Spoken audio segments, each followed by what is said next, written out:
Cinco. Queridísimos amigos y amigas de Cuatro Vientos, ¿qué tal?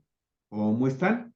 Esperamos que estén muy bien, porque aquí en Ensenada, Baja California, donde estamos transmitiendo, pues la verdad deseamos que esté muy bien con su familia, con su trabajo, con su salud fundamentalmente, y también muy contento de lo que está sucediendo en nuestro país, un país que está saliendo de un narcoestado, una narcopolítica muy arraigada, y de la cual pues ahora sí tenemos muchísima, pero muchísima evidencia de que efectivamente se están dando cosas muy feas y se dieron cosas muy feas en nuestro país que con poco a poco se trata de erradicarlas, amigos y amigas. Es un proceso cultural y educativo muy, muy grande, un problema de salud también muy difícil de atender, pero ahí va.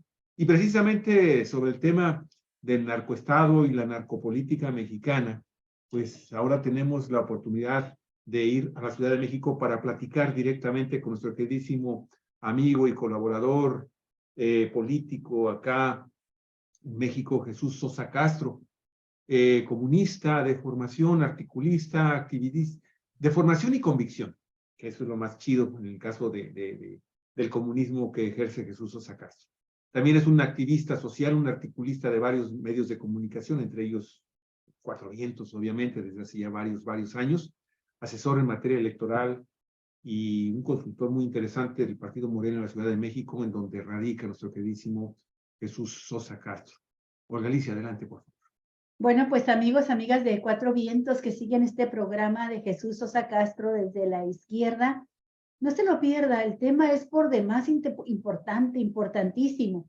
Vamos a hablar de cómo se ha ido construyendo, cómo lo lograron construir un narcoestado y que lo lograron pues con personajes tenebrosos, asesinos, criminales, como Genaro García Luna, al que el gobierno de Felipe Calderón le dio un gran poder y que ahorita está en la cárcel al lado de su patrón, porque los narcotraficantes decían, no, nosotros no trabajamos para García Luna trabaja para nosotros. Ahora está ahí con el Chapo Guzmán en una cárcel de Estados Unidos, acusado de, bueno, ya sentenciado, declarado culpable, es la palabra correcta, declarado culpable por unanimidad del Tribunal de Brooklyn, Nueva York, de narcotraficante, Genaro García Luna y el Chapo Guzmán juntos. Pero este narcoestado y esta narcopolítica tiene raíces más profundas, más hondas en el tiempo, y existen evidencias de que este hombre que estamos viendo aquí, que se ve mejor como caricatura que en persona, estableció vínculos con el narcotráfico antes de que Genaro García Luna fuese conocido como lo conocemos hoy. De eso vamos a hablar, Jesús, de esta narcopolítica, este narcoestado, estos baños de sangre en que hundieron al país, este luto y este dolor que provocaron a muchas familias mexicanas. Y como dice el presidente López Obrador, ahí anda Calderón, como si tuviera una aureola de santidad y hubiese hecho el mejor gobierno del mundo, haciendo declaraciones cuando pues debería de tratar de por lo menos salir del foco de la atención de los medios, aunque sea por vergüenza y hasta por precaución, porque pues no se descarta que vaya a dar con sus huesos también en un momento a otro a las cárceles donde ya están sus compinches. Adelante, Jesús, vamos a escucharte en este tema. Gracias. Para empezar, quisiera decir que resulta para mí, por lo menos, muy interesante lo que está pasando en el país, porque comparto plenamente la opinión del presidente de la República de que estamos viviendo momentos muy interesantes en el país y que la vida pública tiene que ser cada vez más pública, ¿no?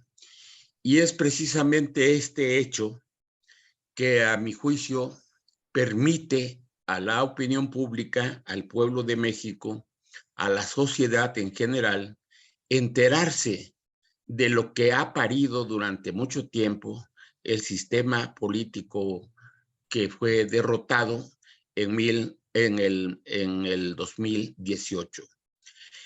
Y creo que lo que está pasando, Olga y Javier, en estos momentos es sumamente interesante, porque por primera vez estamos dándonos cuenta de lo que había alcanzado el sistema en el manejo de los recursos públicos y en las esferas de la política nacional. Y este hecho me parece a mí que empieza a limpiar la vida pública, que es completamente necesario que esto ocurra, porque la fuerza del pueblo que viene caminando ya desde el 2018 para acá, me parece que viene cada vez con mayor fuerza, exigiendo que se le diga la verdad de lo que está ocurriendo en el país.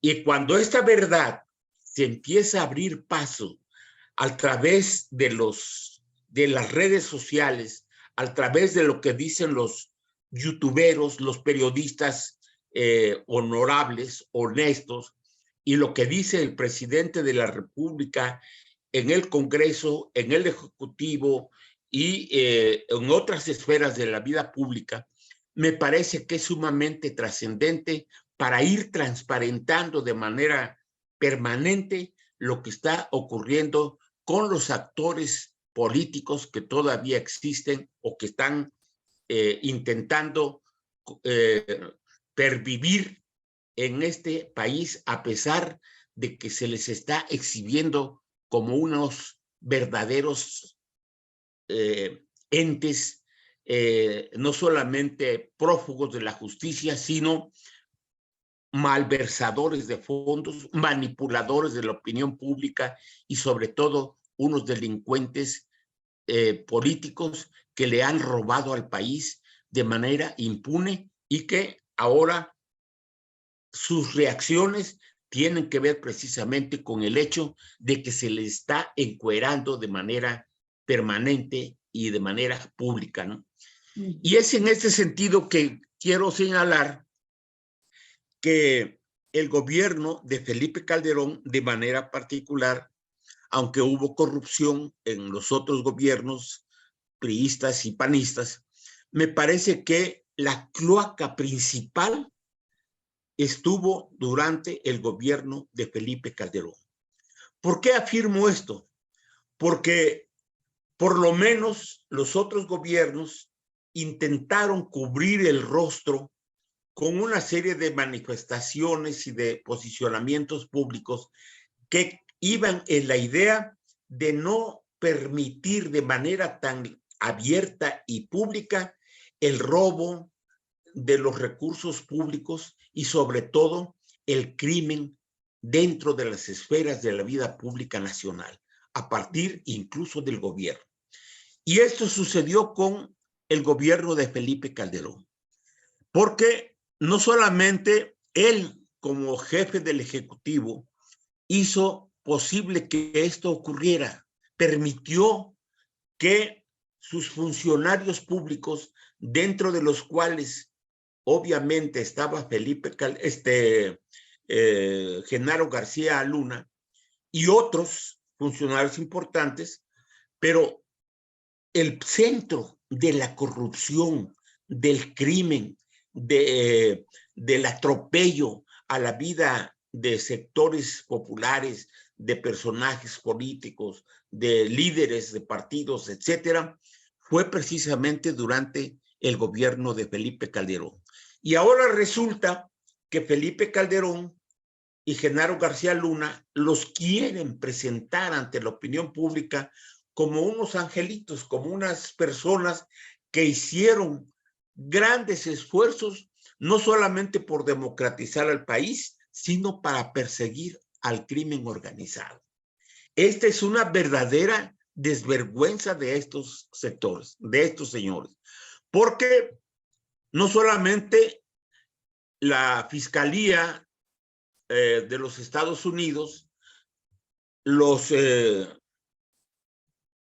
protagonistas de este grupo que rodeó a Genaro García Luna fueron enjuiciados y fueron condenados, sino que incluso, a pesar de que eso ha ocurrido, de que García Luna fue declarado culpable durante el juicio y en las 5 acusaciones de las que se le hacía cargo, ahora resulta que Felipe Calderón dice que él tiene dudas de que este juicio haya sido un juicio correcto porque quienes lo acusan fueron puros delincuentes.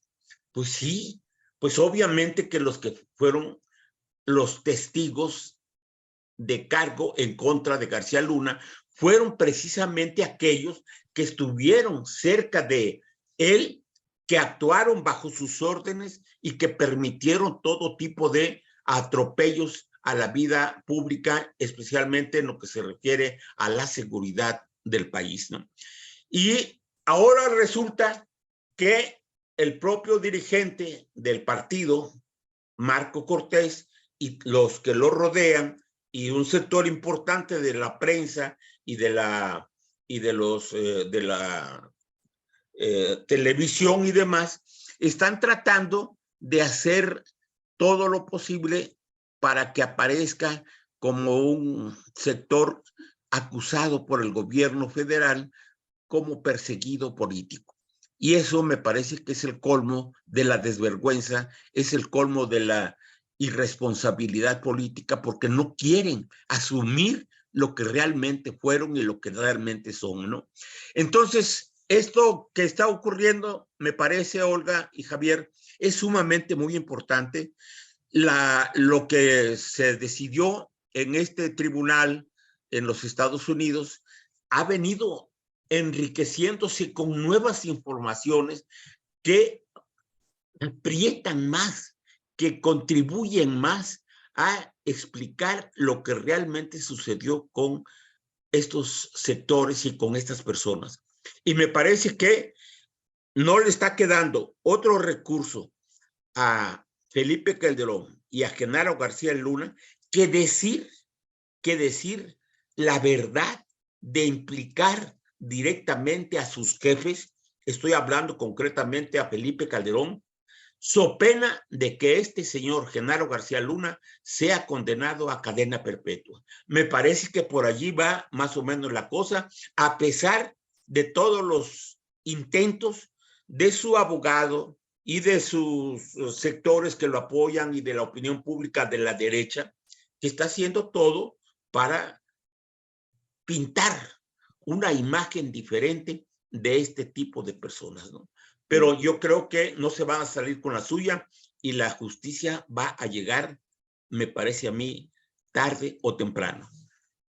Sí, Jesús, creo que hay elementos que son contundentes, datos objetivos y que son, apuntalan directamente a Calderón, pero no solo a él, aún antes, a Vicente Fox. Y bueno, que venía de herencias, como bien lo dijiste, desde los anteriores regímenes políticos. El principal de ellos, Carlos Salinas de Gortari, que recordarás que fue señalado como el jefe de todos los jefes, el capo de tutti los capi, decía ¿cómo se llama? El búho, que Eduardo, que murió ya, y que hizo varias denuncias. Eduardo Valle. Eduardo Valle, el búho, y que hizo varias denuncias que vinculaban directamente a Salinas de Gortari con el narcotráfico. Pero bueno, hay datos muy concretos, porque frente al hecho de que López Obrador se haya bajado de su camioneta o de su vehículo para ir a saludar a la madre del Chapo Guzmán cuando ella estaba entregando una carta pidiendo que le permitieran por lo menos a una de sus hijas ir a ver al Chapo a prisión en Estados Unidos, y que tuvo pues algo que forma parte de su modo de ser, la amabilidad de ir a saludar a una anciana, pues con eso se agarran para decir que López Obrador está vinculado al narcotráfico. Y bueno, frente a eso hay hechos concretísimos, como por ejemplo, Jesús no tenía más que unas semanas de haber tomado el cargo Vicente Fox, cuando se les escapa, y le pongo comillas, se les escapa el Chapo Guzmán de Puente Grande. Y llega, en todo el sexenio no lo pudieron capturar, y llega Calderón al gobierno y llega declarando la guerra al narcotráfico y dice que él sí va a combatir con valentía a los criminales, y se pasa todo el sexenio sin detener al Chapo Guzmán. No solamente no lo aprenden, sino que está demostrado que en esa docena trágica del panismo de Fox Calderón, el grupo criminal del cártel de Sinaloa creció desmesuradamente hasta convertirse en la organización criminal más grande que se haya construido en la historia de la humanidad. Así, de ese tamaño. Por la cantidad de países, unos dicen que actúa en 57 países, otros que son hasta 70 países en los que está presente el cártel de Sinaloa. Y este cártel se fortaleció, como quedó demostrado en el juicio contra García Luna, gracias al apoyo que se le brindó desde el gobierno de Calderón al cártel de Sinaloa. Combatían al narco, pero a los adversarios, a los enemigos de este cártel, para que este cártel resultara fortalecido y se ha convertido en esta organización poderosísima. Y todavía es hora de que sus principales dirigentes, como el Mayo Zambada, continúa libre. Pero se trata de defender Calderón diciendo que fueron puros criminales que él detuvo los que denuncian ahora a Genaro García Luna y los presentan como testigos. Lo que omite decir es que fueron sentenciados, juzgados y sentenciados en Estados Unidos estos criminales, y que allá la ley es muy dura si mientes en un tribunal, y que para poderse hacer acreedores a ciertos beneficios como testigos protegidos, tienen que dar información verídica, confiable, demostrable. De lo contrario, no solamente no gozan de esos beneficios, sino que son refundidos a cadena perpetua, como es el caso del Chapo Guzmán. Bueno, quería mencionarte esto para ver parte de los orígenes de lo que me gustaría que hablaras también, Jesús, que es cómo se extiende el narcotráfico en la estructura panista y llega a diferentes gobiernos de los estados. Yo te voy a presentar nada más dos casos que son emblemáticos. El de ya finado Rafael Moreno Valle en Puebla, que era el candidato que estaban perfilando ellos para que contendiera en 2024 por la presidencia de la República, y que estaba totalmente vinculado al huachicol, ¿verdad?, entre otras actividades del crimen organizado. Y está el caso que los analistas y los conocedores del tema mencionan como el jefe de un estado que, si hubiera sido creado en laboratorio, no habría salido tan perfecto como un narcoestado, que es Tamaulipas, donde ahí se han unido en esta línea de construcción del narcoestado exgobernadores priistas y exgobernadores panistas como Francisco Javier Cabeza de Vaca, y me refiero a Tamaulipas.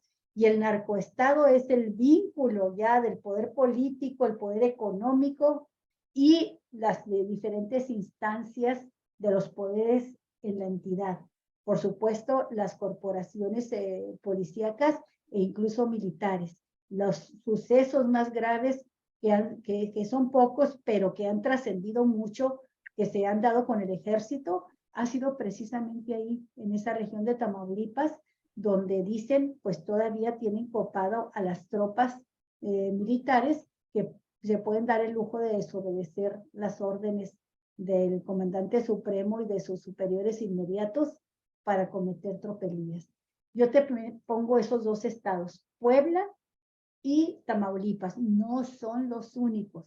Hay narcoestado donde han gobernado panistas y priistas, que como tú bien lo mencionas, recordando que fue Pablo quien lo dijo en una conferencia de prensa también, Pablo Gómez, es un sistema, el prianismo, y es un sistema imbrincado con el crimen organizado.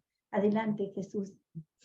Gracias, Olga. Mira, yo creo que el crimen organizado empezó a encontrar tierra fértil desde la época del gobierno de Carlos Salinas de Gortari. Tal vez antes había indicios y presencia del narcotráfico, porque esto no surgió precisamente en ese momento, sino que ya venía desde antes organizándose y trabajando y procediendo al cultivo y a la venta de los enervantes, especialmente en el mercado norteamericano. Pero con la presencia de Carlos Salinas de Gortari, me parece a mí que se abre una cloaca que no se percibía en los gobiernos anteriores. ¿Por qué afirmo esto? Porque su hermano Raúl Salinas de Gortari fue uno de los principales actores que propició la corrupción y abrió las puertas a todo este tipo de gente que traía en su mente no solamente apropiarse de recursos públicos, de la corrupción, del robo a los recursos naturales, etcétera, sino precisamente la conexión con lo que posteriormente se convierte en una fuerza que trasciende los marcos del país, ¿cómo se llama? La internacionalización del... Exacto. Y empieza, ¿sí? Y empieza a publicarse información en la cual ya van apareciendo de manera clara los cárteles, el trabajo que estaban haciendo, cómo se estaban distribuyendo el mercado, etcétera, etcétera, ¿no? Y esto precisamente se permitió de manera abierta y pública, me parece a mí, desde el gobierno de Vicente Fox. Por eso es que ya ahora, en los comentarios, en la información que está saliendo, Vicente Fox, Felipe Calderón y ¿cómo se llama? El último, Peña Nieto y Peña Nieto, pues se convirtieron prácticamente en los políticos protectores de estos cárteles. Y esto hizo posible que precisamente trascendieran estos grupos delincuenciales y que se empezaran a agarrar, a montar en los partidos políticos. De tal manera que ahora el PAN, el PRI y de alguna manera también el PRD aparecen no solamente como los defensores de estos personajes, de estos cárteles, sino que quieren hacer aparecer como que el narcoestado no fue el de Felipe Calderón, no fue el de Vicente Fox, no fue el de Enrique Peña Nieto, sino que el narcoestado es el que encabeza Andrés Manuel López Obrador. Pero todo esto se dice de manera muy perniciosa, mal informada y de muy mala leche, porque no tienen absolutamente ninguna prueba, ¿no? Eso de que el presidente de la República saludó a la mamá del Chapo, pues es una acusación verdaderamente grotesca, porque el presidente de la República estaba pasando por esa región de Badiraguato donde vive la mamá del Chapo, porque estaban empezando la construcción de una carretera que tengo entendido que ya se inauguró, ya se terminó y ya se entregó a la población.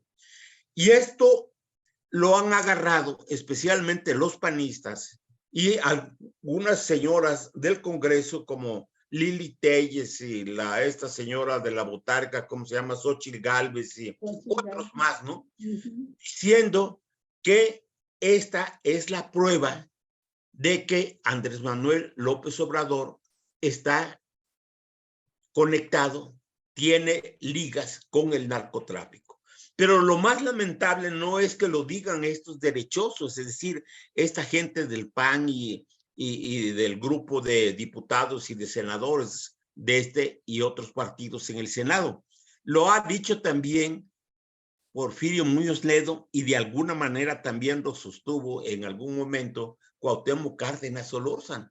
Pero es evidente que estas versiones carecen de toda veracidad. Son absolutamente mentiras porque lo que quieren, lo que buscan es precisamente desviar la atención pública y limpiarse de alguna manera por la pudrición que se le está cayendo por todas partes. Y esto está afectando de tal manera a estos partidos que se habla ya, Olga y Javier, de que hay una crisis interna en el PAN, en cuyo interior el 70% de ciudadanos del PAN están exigiendo que se investigue y eventualmente se castigue a Felipe Calderón y a Genaro García Luna hasta el fondo. Y esto obviamente que está repercutiendo en el crédito político de este partido porque se vienen las elecciones y la gente cada vez más está más exigente, más despierta, sabe por dónde va la cosa y está presionando para que las investigaciones lleguen al fondo y se descubra todo este engranaje que está sostenido o que estuvo sostenido por distintos gobiernos. Desde Vicente Fox, yo sostengo que también desde Carlos Salinas de Gortari para acá, incluido Peña Nieto y obviamente Felipe Calderón. Entonces, este es un problema serio que están enfrentando los partidos de la oposición. Hay otros elementos que van a incidir en el próximo periodo de campañas electorales, en el próximo proceso electoral.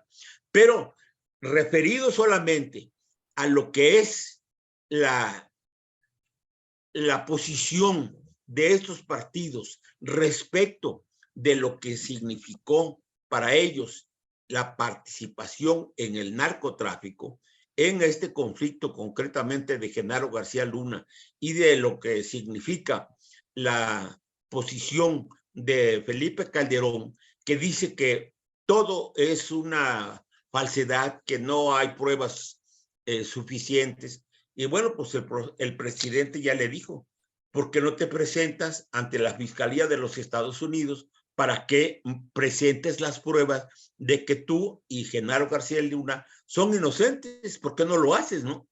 Y obviamente la actitud de este señor y de Marco Cortés y de algunos de los que lo rodean es precisamente algo que intenta quitarle peso político a las acusaciones, a las actuaciones de estos grupos delincuenciales que se incrustaron en el PAN y que le causaron al país una serie de problemas, entre otros la muerte de personas, la represión, el avasallamiento contra personas inocentes, desapariciones forzadas, torturas, etcétera, etcétera, ¿no? Entonces, me parece a mí que no la tienen fácil los señores del PAN y también otros sectores del PRI, porque el propio presidente ha señalado en este momento en dónde está el mayor número de acciones del crimen organizado y de los asesinatos que se están produciendo. Y ha señalado Guanajuato, todavía Bueno, pues acá mismo Baja Tamaulipas, California, que Baja durante 30 California, años estuvo gobernado por el PAN.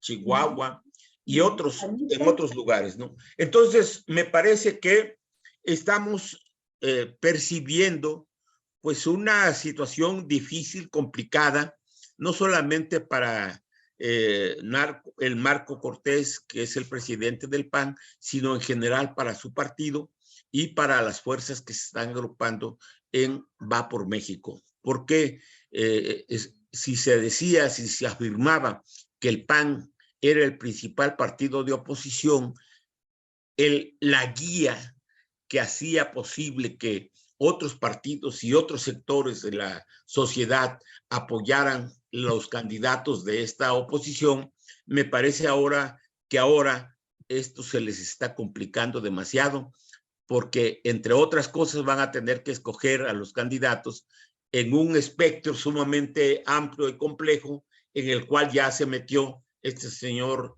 de Hoyos, ¿no? Gustavo de Hoyos, sí, que representa al empresariado y que cómo van a elegir a la oligarquía, ni siquiera el empresariado. Así es.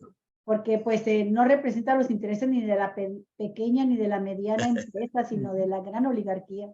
Así es. Si me permiten, yo quisiera profundizar todavía un poco más, irme más atrás en el tiempo, porque lo que está sucediendo actualmente con nuestro país, cuando ya en Estados Unidos se hace evidente, de acuerdo a la Fiscalía de los Estados Unidos, que es el que abre estos juicios contra el Chapo, contra Genaro García, y ayer se nos pasó, hasta que nos enteramos de que también fue ya sentenciado a 9 años de prisión el exgobernador de Tamaulipas, Yarrington, por temas muy similares, acusaciones muy similares a las que se le formularon a Genaro García Luna, y que sorprende esos 9 años cuando debió haber tenido cuando menos 20, 30 años de prisión. Tomás Yarrington.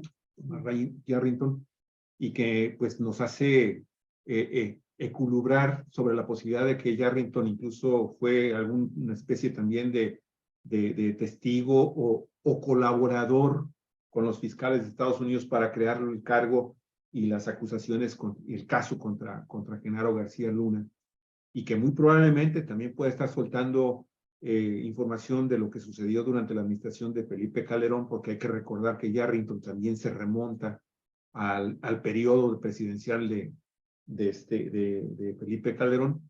Bueno, para mí creo que tiene un sustento y una relevancia extraordinaria a la geopolítica de México en el tema del narcoestado, en la consolidación de ese narcoestado que representa ahora ya de una manera totalmente inobjetable Felipe Calderón y todo su gabinete, ¿no? O la inmensa mayoría de su gabinete. Me remonto incluso a la época de la Primera Guerra Mundial. ¿Qué papel jugó México durante la Primera Guerra Mundial? Hay que recordar que en nuestro país el uso de ciertas sustancias que se consideran tóxicas, ¿sí? Farmacodependientes, se utilizaban prácticamente con fines medicinales, algunas veces con fines recreativos, ¿sí? Y que pues el cultivo de la amapola y el cultivo de la marihuana pues era algo prácticamente relacionado incluso con ciertas festividades religiosas en nuestro país, para el pueblo mexicano, y eran de muy bajo consumo, y fundamentalmente entre las comunidades indígenas del país. Llegan a principios del siglo XX los chinos, a finales del siglo XIX y principios del siglo XX, llegan los chinos a la frontera norte y empiezan a manejar el tema del opio. Y esto entonces comienza a ser muy atractivo para el gobierno de los Estados Unidos, que utiliza una de las ramificaciones de estas sustancias psicotrópicas que hoy conocemos como el opio y fundamentalmente y la marihuana, para la generación de un producto que hoy incluso todavía sigue teniendo usos clínicos muy importantes para combatir el dolor crónico en personas que tienen enfermedades muy delicadas, muy fuertes, que es la morfina. Y la morfina juega un papel fundamental para los heridos durante esa terrible Primera Guerra Mundial.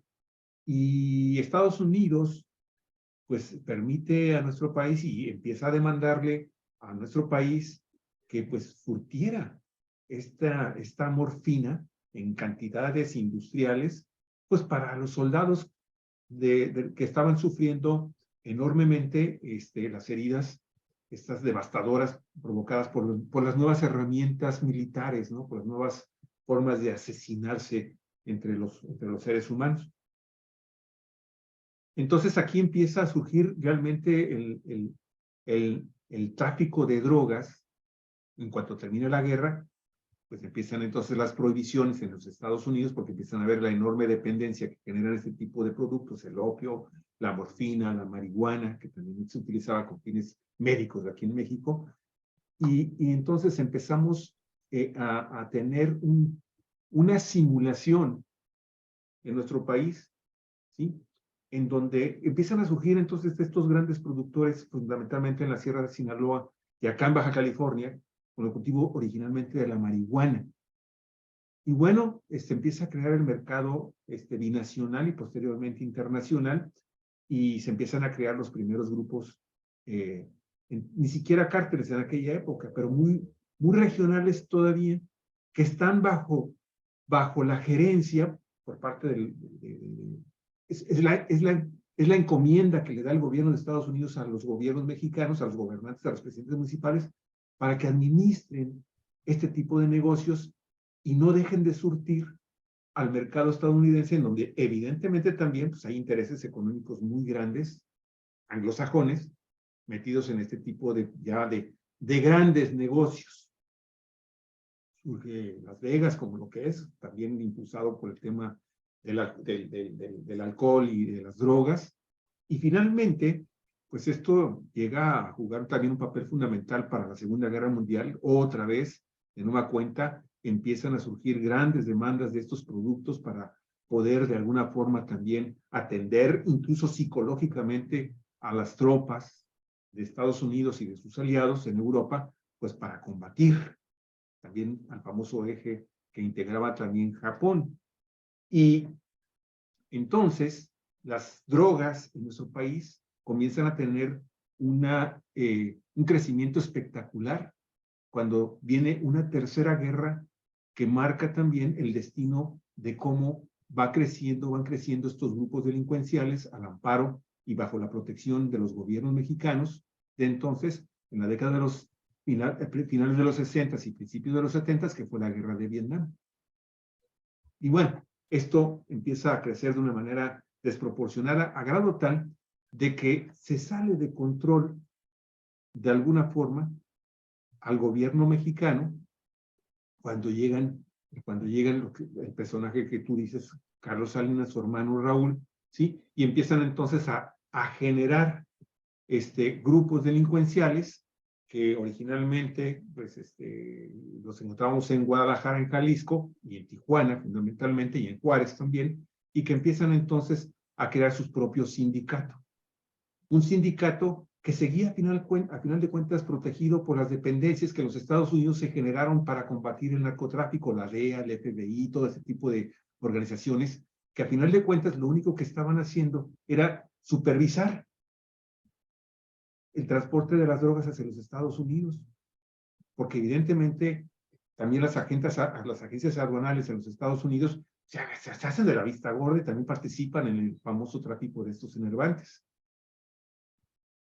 Entonces, ahora el asunto es que estamos realmente hablando de grupos delincuenciales sumamente sofisticados, con más de 30, 35 actividades diferentes que pues están finalmente ya trabajando y aprovechando las oportunidades de negocio que le crea el propio neoliberalismo. Y en ese papel efectivamente jugaron de una manera muy fundamental los gobiernos del Partido Acción Nacional, tanto a nivel federal, pero antes en los niveles estatales. Chihuahua es un caso, Baja California es otro, en donde precisamente, si bien es cierto, por ejemplo, en el caso de Baja California, el grupo del cártel de Tijuana, que se conoce hoy como el cártel de los hermanos de los Arellano Félix, ¿sí? Al momento de que explota el grupo central de narcotraficantes en el país, explota para entonces comenzar a hacer los grandes negocios particulares y regionales, bueno, entran con Jicotenca, Leiva, Mortera, pero se consolidan con Ernesto Rufo Appel y todos los demás 30 años que tienen los gobiernos de Baja California, gerenciando también las actividades de estos grupos, incluidos obviamente el cártel de Sinaloa. Hoy, entonces, no es nada extraño que tengamos un gobierno, no en que tengamos una situación del Estado mexicano con una enorme influencia por parte todavía de estos grupos delincuenciales. Van a pasar muchos años todavía, mi querido Jesús, para que esta historia tenebrosa en el cual los Estados Unidos siguen jugando un papel fundamental para que tengamos este tipo de negocios aquí establecidos y que han generado desapariciones, asesinatos y una serie de atrocidades de carácter delincuencial, nos los podamos quitar porque de alguna forma forman parte de la cultura de muchos mexicanos. Y entonces habría que ver, mi estimado Jesús, cuáles son tus propuestas, aquí te lo dejo ya para que le continúes, para que este narcoestado comience a ser efectivamente desmembrado cuando sabemos que su poder de corrupción llegó incluso a los tribunales, ¿sí? A muchos juzgados importantes, a las fiscalías general y estatales que existen en México para consolidar este imperio de alta delincuencia, de enormes, de vergonzosas fortunas que han empapado no nada más a los delincuentes, sino también a la clase política y a los partidos políticos. Entonces, ese es el panorama en el que había entonces que buscar alternativas de solución, salidas posibles que no van a ser a corto plazo. Pero, ¿qué piensas tú? ¿Qué se tiene que hacer, Jesús, para desmantelar esta historia que lleva cuando menos unos 120, 130 años en nuestro país? Yo creo que el posicionamiento que están desarrollando, que están planteando los gobiernos de México, de los Estados Unidos, sobre cómo combatir al narcotráfico, es un problema bastante complejo. Porque, por una parte, el narcotráfico va a seguir existiendo mientras haya un mercado que absorbe todo este tipo de drogas. Y Estados Unidos, quieran o no reconocerlo, los funcionarios, es el principal mercado consumidor de las drogas que se producen en el mundo. Y este problema no se va a resolver pronto porque se requieren, entre otras cosas, una política clara, una estrategia de largo alcance por parte de los gobiernos, tanto de México como de Estados Unidos. Y yo digo también de otros países como el de Colombia y otros de América del Sur, ¿no? Pero para que eso ocurra, necesita darse una lucha muy fuerte en contra de los cárteles que consumen las drogas en los Estados Unidos. Y hasta ahora, los gobiernos demócratas y republicanos de este país no han hecho mayor cosa para combatir a estos cárteles, a estos consorcios, a estos corporativos que no son pequeños, sino que son grandes corporativos que están haciendo de la distribución y venta de las drogas una manera de ampliar los recursos, las finanzas de ese país. Entonces, este es un problema serio al que se están enfrentando los Estados Unidos y no quieren reconocer que lo que está ocurriendo en este país es verdaderamente lamentable. Yo he estado viendo algunos videos de lo que está pasando con los que consumen el... Fentanilo. ¿Cómo? ¿El fentanilo? El fentanilo en Filadelfia. Las calles están saturadas, el metro, las estaciones de las esquinas de las calles, los jóvenes están perdidos porque están consumiendo el fentanilo y no solamente esta droga, sino otras, la cocaína, la marihuana, etcétera, ¿no? Y el gobierno de este país o los gobiernos de estos estados no están haciendo absolutamente nada. Entonces, acabar con el narcotráfico me parece a mí que es una empresa muy complicada, muy difícil, y solo lo que yo percibo es, por ejemplo, los pasos que empieza a dar el presidente de la República en México. Primero, tratando de presionar a los gobiernos, especialmente demócrata que está ahora gobernando Estados Unidos, pues para que hagan algo en contra de la distribución y consumo de las drogas en su país, porque no solamente informan de las consecuencias de este consumo en la juventud y en otros sectores, particularmente en los niños que están en las escuelas, incluso donde se distribuye también la droga y la consumen, ¿no? Sino para que se combata justamente a los que son los distribuidores, las empresas, los corporativos que en Estados Unidos son los que distribuyen y venden la droga. No están haciendo absolutamente nada. Entonces, el presidente, por ejemplo, en este caso del fentanilo, ya ordenó una investigación para que este producto, el fentanilo, que sirve también como preparador o para ser ocupado para medicamentos, sean investigadas las consecuencias y la sustitución de otra sustancia que no sea adicta y que no desemboque en las consecuencias que está produciendo el fentanilo. ¿Me Y esta permites situación... un dato duro, mi estimado Jesús? Porque esto que tú estás mencionando es bien interesante. Es bien interesante. El fentanilo se utiliza actualmente en la medicina a nivel mundial para, de alguna forma, reducir o tratar de eliminar al máximo los dolores crónicos en enfermedades que son prácticamente incurables, cánceres, fundamentalmente diversos tipos de cáncer. Y se utiliza. El problema del fentanilo es que es altamente adictivo.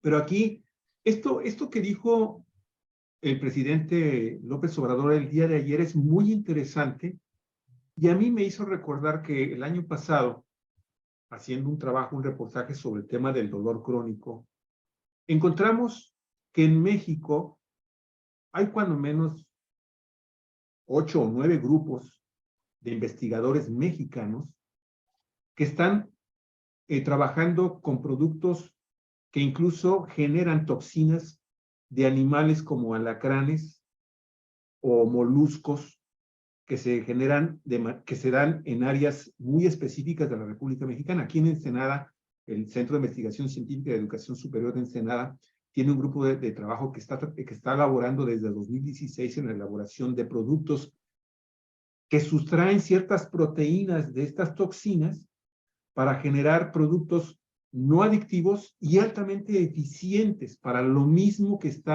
lo que se está utilizando, por ejemplo, la morfina, que también es altamente adictiva, la heroína y el fentanilo. Y tú sabes que, por ejemplo, en el caso de los investigadores del CICESE, desde el año pasado no han podido avanzar en sus investigaciones porque no tienen 100,000 pesos. Fíjate, 100,000 pesos, y estamos hablando de un centro de investigación que depende directamente del presupuesto federal del Consejo Nacional de Ciencia y Tecnología, 100,000 pesos para obtener una prueba de laboratorio que les permita seguir avanzando en la evolución de su proyecto, de su producto, que es sumamente eficiente para el control de esto, y que podría eliminar del cuadro de medicinas básicas para este tipo de dolencias, este tipo de enfermedades, estos 3 productos, por decirte algo, que se utilizan actualmente, y que en Estados Unidos generó precisamente el tema de la alta, de la pandemia que tienen ellos con el fentanilo, no es porque no la inició el tráfico de drogas en México, lo inició el uso médico así irresponsable por parte de los médicos de Estados Unidos para aliviar cualquier tipo de dolor y enganchó a cientos de miles de pacientes que pues se hicieron adictos. Se da cuenta, los cárteles transnacionales mexicanos se dan cuenta de que es un super negocio, y ahí tienes entonces haciendo el fentanilo acá en México, produciendo grandes dosis, a veces con una calidad muy dudosa, y te invadan Estados Unidos.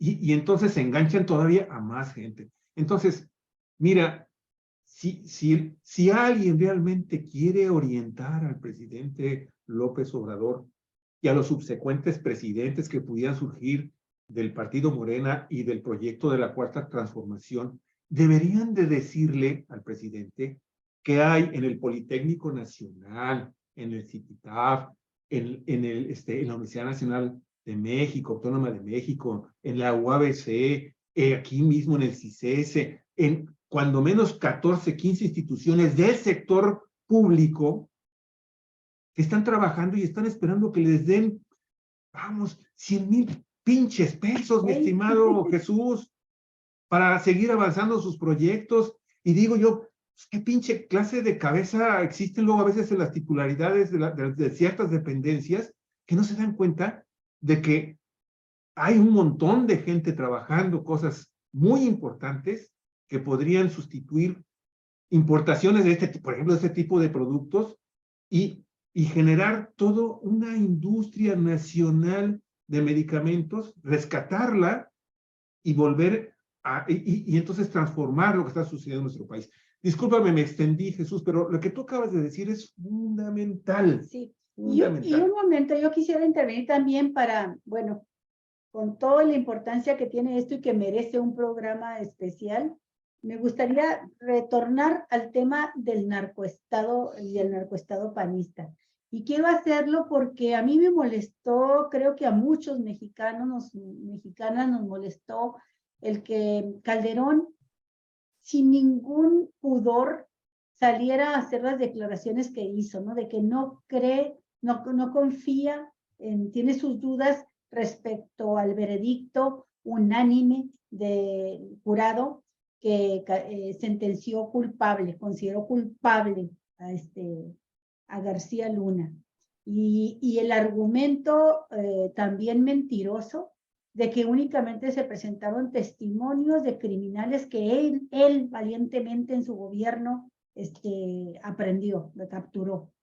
En realidad hubo muchos testimonios y no se presentaron todos, ¿verdad? Había más de 70. Y entre los que sí se presentaron, aparecen muchos que fueron capturados ya durante el siguiente sexenio, el de Peña Nieto. Muchos de ellos en 2017 fueron capturados. Y hubo muchos que no eran miembros de bandas del crimen organizado. Y a eso no hizo mención Calderón, por ejemplo, porque quiero señalar esto. Cuando se habla de un narcoestado, se habla no nada más del gobierno, sino se habla de las instituciones, de diferentes niveles de gobierno, y se habla también de poderes fácticos vinculados con el Estado, como son los medios de comunicación. Y ahí tenemos que los medios de comunicación, por supuesto, cierren un candado en la boca respecto a la declaración que hizo Héctor Villarreal Hernández, declaración, testimonio jurado en la corte del juez Brian Cogan, donde dice el ex tesorero de Coahuila, dice Héctor Villarreal Hernández, que mientras él fue tesorero, se cobraron cuotas ilegales a contratistas del gobierno estatal y que el dinero se utilizó para la compra de propiedades en la entidad en Morelos y en la Ciudad de México.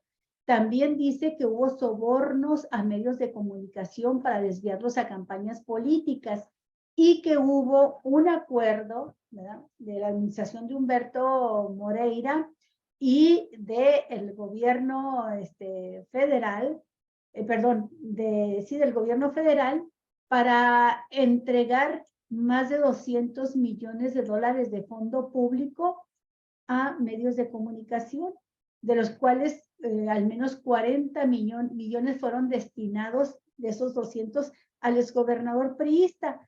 Pero el dato es importante porque es el que dio un número preciso y dice, se hizo un acuerdo con el crimen organizado para entregarle dinero a periódicos.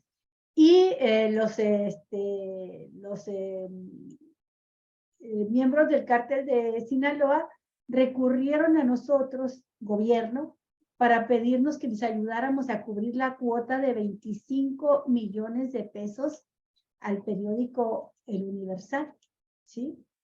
Entonces, eso, por ejemplo, no lo menciona, ¿no? Que eso lo solicitó directamente García Luna y que les pidió desviar dinero del erario de Coahuila para entregarle a los medios para que le ayudaran a limpiar su imagen o a proyectar una imagen positiva de él. Hay otro testimonio que a mí me parece muy importante, Jesús, que es el que dio Edgar Beitia, exfiscal de Nayarit, y él declaró también, bajo juramento en tribunal, de que se le dio instrucciones en 2011 por parte del entonces gobernador de Nayarit, Ney González, quien le dijo que acababa de reunirse en la Ciudad de México con el presidente Calderón y con García Luna, y que Edgar Beitia, este fiscal, detalló que García Luna y Calderón Hinojosa le pidieron al exgobernador Ney González que apoyara al Chapo en la disputa que sostenían en Nayarit dos grupos criminales, el cártel de Sinaloa, capitaneado por el Chapo, y los Beltrán Leiva. Y dice, y se nos solicitó así de manera directa, concreta, que nos inclináramos a favor del cártel de Sinaloa, que los dejáramos actuar libremente y que en todo caso a quienes combatiéramos fueran a los Beltrán Leiva. Esta declaración debe haber tenido un peso muy importante dentro del jurado, y esto no lo menciona Felipe Calderón, ¿no?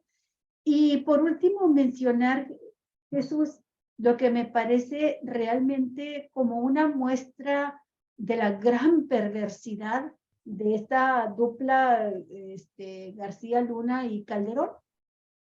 El hecho de que llevaran al abogado defensor a tratar de obligar a que, no me acuerdo si fue el grande Sergio Villarreal o si fue Jesús Zambada, el rey Zambada, quien en el último interrogatorio lo quieren hacer decir que entregó dinero para la campaña electoral, y el dato, el abogado, el pobre abogado hasta se equivoca, ¿verdad? Dice, la campaña electoral de López Obrador contra Vicente Fox por la presidencia de la República. Bueno, para empezar, pues ni siquiera contendieron ambos por la presidencia de la República, no fueron contrincantes ambos. Y por otra parte, bueno, pues ahí mismo el testigo dijo, no puedo decir eso que usted está diciendo porque no es cierto. No entregamos dinero a López Obrador. Y pues el dinero se entregaba a Calderón y a los panistas, ¿no? Entonces quería mencionar eso que me parece fundamental para los testimonios que existen, y porque creo, no sé qué pienses tú, esa es mi pregunta, de que tarde que temprano van a ir sobre este hombre, sobre Calderón, que ella anda buscando la nacionalidad española, no sé qué si, creo que todavía no la obtiene, pero que está realmente al pan pan y al vino vino. No es un político perseguido que está en España haciendo declaraciones e incidiendo sobre la política en México. Es un criminal que está huyendo y que está huyendo ya porque quizá ya siente los pasos en la azotea. No sé qué pienses tú de la posibilidad de que tarde que temprano Calderón también esté sentado ahí en la corte de Brooklyn, Nueva York, frente al juez Kogan o quizá el que sea, ¿no? Pero por las mismas acusaciones. Bueno, el tiempo se me acabó a mí, Olga y Javier, pero quisiera dar mi opinión sobre estas cuestiones brevemente, ¿no? Sí. Yo creo que de aquí a junio, que se va a dictar sentencia contra García Luna, van a ocurrir muchas cosas. Y esas cosas que están por ocurrir es precisamente la caída de todas estas versiones que está tratando de empujar Felipe Calderón y otras personas de que ha sido injusta la condena a García Luna porque quienes lo acusan son puros delincuentes. Eso se les va a caer de manera total, ¿no? Y además yo creo que está por abrirse paso el papel que jugó la DEA, la complicidad de la DEA en este esfuerzo que está tratando de desplegar Felipe Calderón para que haya una especie de retén y no sigan involucrándolo a él. Es decir, si siguen hablando de mí, tienen que hablar de la DEA. Y el gobierno de los Estados Unidos no le conviene mucho que se hable de la DEA porque está metida hasta las manitas en estas cuestiones, ¿no? Entonces, yo creo, Olga y Javier, que la opción final a la que se van a enfrentar Felipe Calderón y García Luna, o dicen lo que saben, lo que hicieron, en lo que participaron, para que García Luna no sea condenado a cadena perpetua, o bien García Luna va a proteger a su jefe, va a echarse toda la responsabilidad y va a asumir que la condena contra él va a ser de cadena perpetua, ¿no? Entonces, lo que está por verse, Olga y Javier, me parece que es en este periodo de aquí a junio. Y la campaña sigue, porque la información de aquí para allá y de allá para acá está fluyendo. Y el gobierno de los Estados Unidos cada vez está más comprometido para ir a fondo en esta cuestión, so pena de que aparezca como un gobierno cómplice en los delitos que está intentando perseguir en el caso de Felipe Calderón y de García Luna. Con esto cierro, Olga, y discúlpenme, pero tengo compromiso por cumplir, ¿no? No, al contrario, gracias por a pesar de todo, pues estar con nosotros. Y nos vemos la próxima semana, Jesús. Muchísimas gracias. Nos despedimos mandándote un saludo hasta Chilangolandia. ¿Sí? Gracias. La próxima semana va a ser a la misma hora. Si quieren, la podemos hacer más temprano para tener más tiempo. Lo que yo no puedo es hacerlo de las 12 en adelante, porque sí estoy ocupado, ¿no? Piénsenlo y me avisan a tiempo, por favor. Estamos en contacto, Jesús, con muchísimo gusto. Sí. Con muchísimo gusto. Gracias. Muchas gracias, cuídate muy bien. Y te sigues reponiendo mucho de tu vista. Muchas gracias, mi estimado Jesús. Y Olga, sin duda alguna, habría nada más que reflexionar últimamente sobre también la cuestión de Jesús, pero no quiero dejar de mencionar que no se puede hablar también de combatir el narcoestado en México sin que se toque una investigación a fondo realmente importante del papel que ha jugado un sector del ejército mexicano y de la marina mexicana para la instauración de ese estado, de ese narcoestado en México, ¿sí? Y que tiene su máxima expresión durante los gobiernos de Vicente Fox y de Felipe Calderón. Entonces, definitivamente porque tú recordarás, Galván, el secretario de la Defensa durante el gobierno de Felipe Calderón, y posteriormente Cienfuegos, el secretario también de Educación de Enrique Peña Nieto, han sido citados dos ocasiones, los dos han sido involucrados en el tema de la instalación y el funcionamiento de la operatividad del narcotráfico en su modalidad de exportación desde México hacia el interior de los Estados Unidos. Y los dos totalmente intocados. Sí, secretarios de Defensa Nacional. Y bueno, pues nada más concluyo yo en este caso diciendo, Javier, que no olvidemos que en junio la Corte dicta sentencia, el juez dictará la sentencia ya que le corresponde a Genaro García Luna, que por ese mismo tipo de delitos fue juzgado el Chapo Guzmán, y que en el caso del Chapo Guzmán, pues la sentencia fue a cadena perpetua.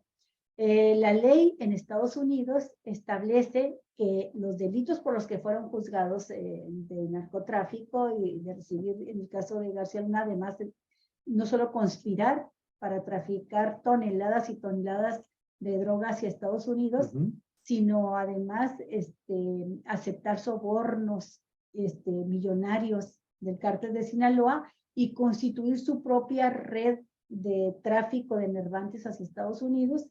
Bueno, son los mismos delitos por los que fue juzgado el Chapo, básicamente. Y el Chapo no aceptó declararse culpable y por esa razón lo condenaron a cadena perpetua una vez que los testigos demostraron ante el jurado pues la validez de sus acusaciones. Y los fiscales, por supuesto, con los testigos. Quiero nada más mencionar, Javier, que entonces Genaro García Luna enfrenta un negro por venir, de 20 años, que es la mínima, hasta cadena perpetua en la cárcel, y que todavía está en posibilidades de negociar. Y para poder negociar una disminución de su condena, tiene que aportar información contundente respecto a quién más estaba por arriba de él en esta red criminal. Y no hay más que 2, Javier, o 3 a lo sumo. El entonces procurador de justicia, Eduardo Medina Mora, el secretario de la Sedena, el general Galván, y por supuesto, Felipe Calderón, comandante supremo de las Fuerzas Armadas, no solamente presidente de México, comandante supremo. Entonces, bueno, pues ahí están, por eso tienen la espada de Damocles pendiendo sobre sus cabezas. Olga, y cierro con esta imagen. Miren nada más. Amigos de Baja California, del norte de Baja California, vean lo que nos está acercando. El próximo martes y miércoles está programado de nueva cuenta lluvias importantes para nuestra región. Qué lindo está lloviendo, Olga Alicia, qué lindo está lloviendo actualmente en Baja California. Y vean, aquí viene lo que nos espera para el próximo martes y miércoles. De nueva cuenta, un frente frío con importantes lluvias para nuestra región. Así que cuídense mucho, disfrute estos días que van a estar así medio nubladitos, con solecito, con un calorcito más o menos rico, pero prepárese porque el martes empezamos de nueva cuenta con fríos y altas posibilidades de lluvia. Bueno, amigos y amigas, muchas gracias. Nos estamos viendo el día de mañana, que haya disfrutado nuestros 2 programas del día de hoy. Si les gustaron, por favor, compártalo, pónganos ahí un me gusta y pues apóyennos de esta manera para hacer 4 Vientos todavía más y más grande. Muchas gracias. Hasta pronto.